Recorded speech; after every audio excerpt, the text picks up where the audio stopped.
Гол нь итгэл зарчим шүү дээ.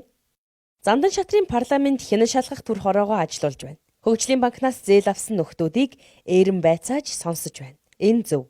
Тэр их мөнгийг ямар хүмүүс зээлээд яагаад юу болгочихсон байгааг ард түмэнд нээлттэй харуулж байна. Казино тоглочихсон хүн байна.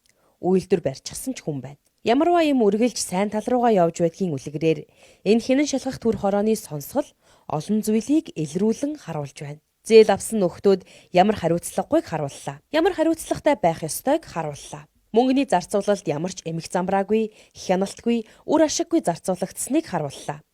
Үр ашигтай байлгаж болох боломжтойг харууллаа. Цөөхөн хүн зээл авч их боломж эдэлсэнийг харууллаа. Түмэн олон ч харлаа.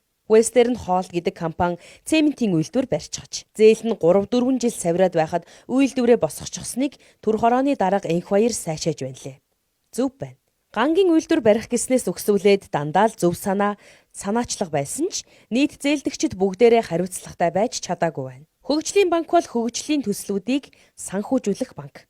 Гэтэл хөгжлийн бус зээллэг, хөгжлөөс хөлбөрсөн зээлүүд ч зөндөө байгааг илрүүлж харууллаа. Энэ талаас нь үзэхэд энх баяр дарга сайн ажиллажээ. Заримдаа мөрдөгч шиг, заримдаа ятхан ухуулагч шиг янз бүрээр л асууж байна.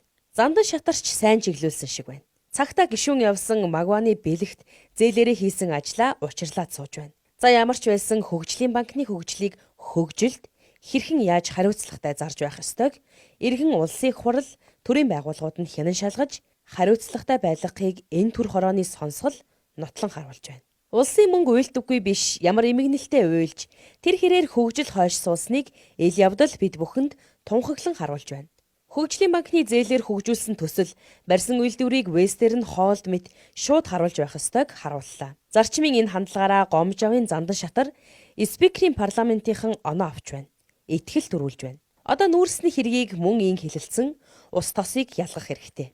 Зөвлөлдөх зөвлөлийн асуудлаач ингэж нээлттэй эх орон даяар харуулж засаглал, парламент, сонгуулийн хууль, намуудын хууль, гендрийн тэгшгээд бүх асуудлыг ил зарчмаар ханган ажиллах хэрэгтэй. Энэ чинь ард түмэнтэйгээ хийж чадж байгаа явдал. Ард түмэн парламентыг сонгосон хүмүүстэйгээ хамт үндэсний эрх ашигын төлөө ажиллах нь гарцаагүй. Залуу бүтээн байгуулагчид шинэ үеийнхэн нийгэм хилээд байна. Тэр нь ийм үлгэрлэлгүй ажиллаж, улсын мөнгийг ийм утгагүй төгчсөнд уучлаарай гэж хэлүүлэхийг хүсээд байна. Олон залуус ийм хэлж байна.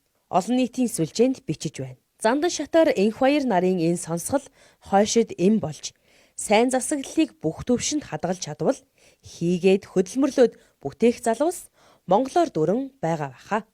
Гол нь итгэл зарчим шүү дээ.